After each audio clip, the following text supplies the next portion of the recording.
కోనసీమ జిల్లా మండపేట సప్తగిరి థియేటర్ ఎదురుగా కల్లుగీత కార్మికులకు మద్యం షాపు కేటాయించారు. కానీ ఈ దుకాణాన్ని వెంటనే ఎత్తివేయాలని డిమాండ్ చేస్తూ మహిళలు రిలే దీక్షలకు దిగారు. ఈ సందర్భంగా వారు మీడియాతో మాట్లాడుతూ ఇక్కడ బడుగు బలహీన వర్గాల ప్రజలు అధిక సంఖ్యలో నివసిస్తున్నారని గుర్తు చేశారు. తమ ఇంటి బాలికలు ట్యూషన్లకు వెళ్లి రాత్రి 9 గంటల సమయంలో ఇంటికి వస్తూ ఉంటారని తెలిపారు. ఈ ప్రాంతమంతా మందుబాబులతో నిండిపోతే తమ పిల్లల పరిస్థితి ఏమిటని ప్రశ్నించారు. అధికారుల్లో స్పందన కనిపించకపోతే ఆందోళన ఉధృతం చేస్తామని వారు హెచ్చరించారు.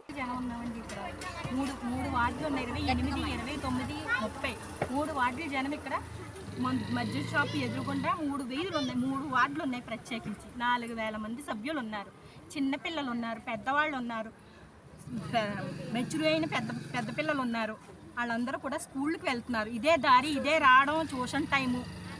ట్యూషన్ కూడా ఇప్పుడు చదువులు బట్టి స్పెషల్ క్లాసులు కూడా వేశారు. పిల్లలకి వేయడం వల్ల వాళ్ళు వెళ్ళడం రావడం ఇదే దారి. మా ఇళ్ల మధ్య మద్యం షాప్ పెట్టడం వరకు ఎంతవరకు కరెక్ట్? అది అసలు ఇది పద్ధతేనా? వాళ్ళ ఇళ్ల మధ్య పెట్టుకు చూడమనండి, ఒకసారి తెలుస్తుంది. ఆ బాధ ఎలా ఉంటుందో తెలుస్తుంది. మేము ఎంత బాధపడుతున్నామో మాకే తెలుస్తుంది. ఇక్కడ మద్యం షాప్ వస్తే మేము ఏం చెయ్యాలి? ఇక్కడ మా పరిస్థితి ఏంటి? మాకేమైనా రక్షణ ఉంది? ఇక్కడ మాకు రక్షణ ఎవరిస్తారు? ఎవరు కల్పిస్తారు రక్షణ? మాకు రక్షణ కావాలి. ఈ మద్యం షాప్ వల్ల ఎన్నో చూస్తున్నాం, ఎన్నో పేపర్లో, టీవీల్లో ఎన్నో న్యూస్లు చూస్తున్నాం.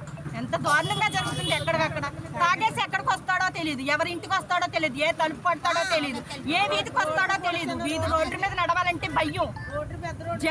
నడి రోడ్డు మీద నడవాలి. మేము ఏ టైం అయినా, నైట్ అయినా, 9 అయినా, 10 అయినా ధైర్యంగా తిరుగుతాం. మేము అలాంటి మాకు ధైర్యం లేకుండా చేయడం ఎంతవరకు కరెక్ట్? ఈ ఇళ్ల మద్యం షాప్ పెట్టడం ఎంతవరకు కరెక్ట్? ఇదైతే మేము ఎంతకైనా తెగించాం. మేము ఎంతకైనా, ఎంత దూరమైనా వెళ్తాం. ఈ మద్యం షాప్ మాత్రం ఆపాలి.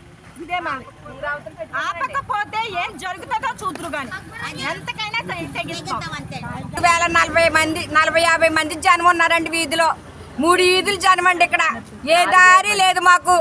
చదువుకుంటే పిల్లలేంటి, కాలనీ నుంచి పిల్లలేంటి, అందరూ ఈ దారిలో చల్లాలి. ముసలోళ్ళు పొడిచోళ్ళు అని ఏమీ లేదు.